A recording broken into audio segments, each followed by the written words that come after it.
जय माता दी, जय मां कामाख्या। श्री कृष्ण जी को, गुरु को, सूर्य को, सभी को प्रणाम करके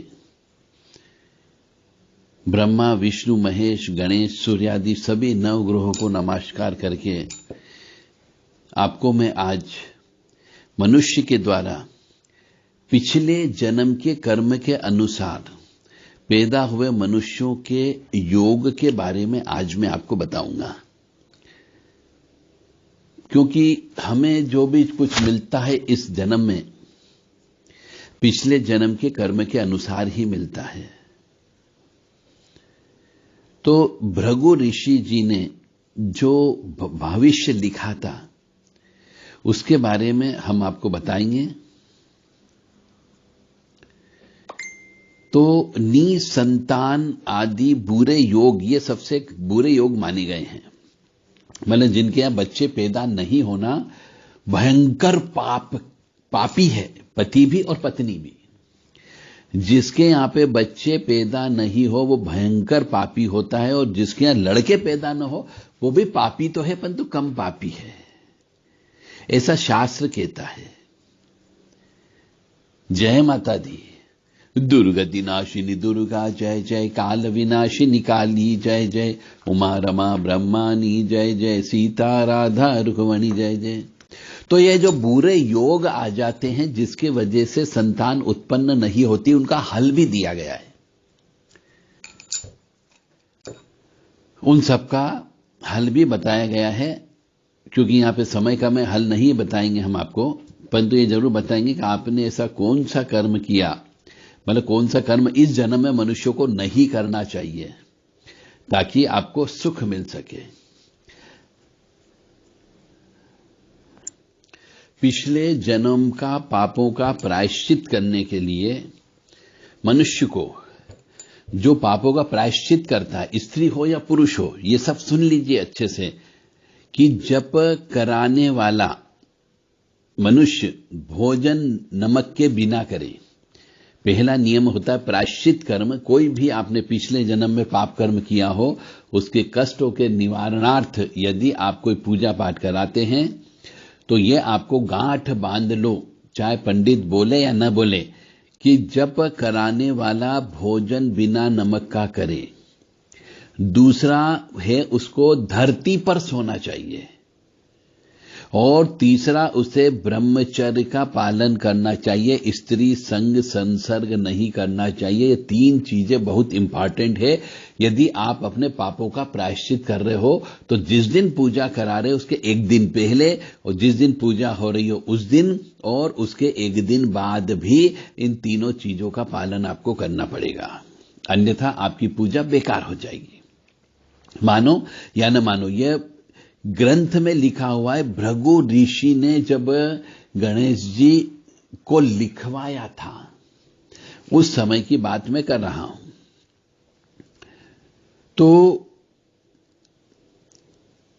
जो कही हुई विधि के माफिक नहीं करता है तो उस जप करने वाले को ब्रह्म हत्या का पाप होता है। जप करने वाले को, यानी कि ब्राह्मण को, ब्रह्म हत्या का पाप लगेगा, और न तो उसकी वाणी सिद्ध होती है, न कार्य की सिद्धि होती है, न पुण्य होता है। अतः करने वाला और कराने वाला दोनों को इस नियम का पालन करना पड़ता है। ऐसे आजकल के जमाने में यदि ब्राह्मण नहीं मिले तो आप प्रायश्चित कर्म नहीं कर सकते। आदि से जप करके जब तक यजमान की आज्ञा हो। यह शुक्र जी करके पूछा गया, भृगु जी करके कहा गया है, यानी शुक्र जी ने पूछा था और भृगु जी ने कहा है। अब इस मामले में और भी बहुत सारी चीजें बताई गई है। जप करने वाले के बिना दान दूसरे ब्राह्मण को न दे। एक ग्रह का दान बहुत ब्राह्मणों को नहीं देना चाहिए, एक ग्रह का दान एक ब्राह्मण को देना चाहिए। भृगु जी बोले, जब अन्य मनुष्य ने किया हो और दान दूसरे ब्राह्मण को दे तो दोष है, जैसे अन्य पुरुष को न्यूनता देकर दूसरे को भोजन कराना, ऐसा मानना चाहिए। इसलिए जो ब्राह्मण जप करे जिस ग्रह का, उसको उसका ही दान देना चाहिए। एक ग्रह का दान अलग अलग ब्राह्मणों को दे तो ग्रहों को हथियार मारा जाना समझो। ग्रह को आपने मार दिया, ग्रह का और दोष उत्पन्न हो जाता है। इसलिए एक ग्रह का दान एक ही ब्राह्मण को देना चाहिए। जप करने वाला मर जाए तो उसका और कोई भी नहीं हो तो जप की दक्षिणा और दान अपने गुरु या पुरोहित को दे दे। यदि जप करने वाला ब्राह्मण ही मर जाए तो उसकी दक्षिणा, यदि उसके परिवार में कोई और न हो तो उसकी दान अपने गुरु व पुरोहित को दे दे। इसके न मिलने पर अन्य ब्राह्मण को दे दे, परंतु उसके परिवार को देना चाहिए पहले। तो परिवार वाला नहीं हो कोई तो फिर गुरु या पुरोहित को दिया जा सकता है।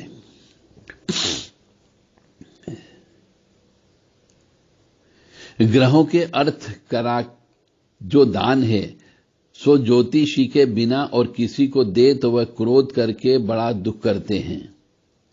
ग्रहों का स्थापन, आह्वान, न्यास, मुद्रा, विसर्जन, जप संस्कार जो ब्राह्मण जानता हो तो इस ब्राह्मण को दान देना चाहिए।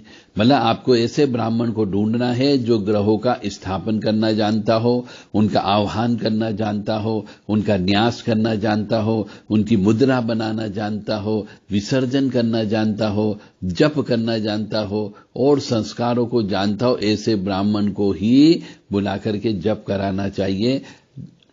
छोटे मोटे कम जानकार ब्राह्मण को बिल्कुल मत बुलाओ, अन्यथा आपकी पूजा फेल हो जाती है।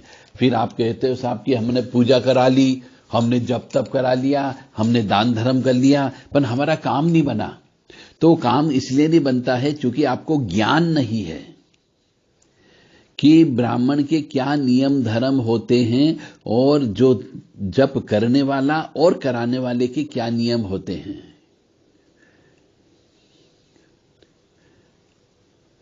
जप कराने वाले को भी पाप लगता है और करने वाले को भी लगता है।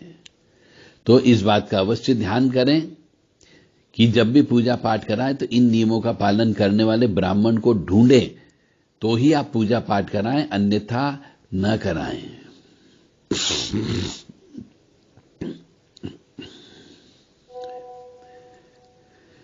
सतयुग, द्वापर युग, त्रेता युग में वेद के मंत्र सिद्ध होते थे। सतयुग, द्वापर में और त्रेता में। कलयुग में सिद्ध किए बीज मंत्रों का जप करने में जो शांत हो जाते, इसलिए कलयुग में बीज मंत्रों का जप करना चाहिए। वेद के मंत्र काम नहीं करते। जप के पहले दिन जो है वर्णी दक्षिणा सहित करें। जप करने वाले को दिन दिन भोजन द्रव्य सहित देना चाहिए, अन्यथा भृगु प्रोक्त कुयोग पर्वत के समान तिनके नाश करने वालों को व्रज के समान अनेक विधि बलदेव प्रसाद के पुत्र गौड़ ब्राह्मण ने लिखी है।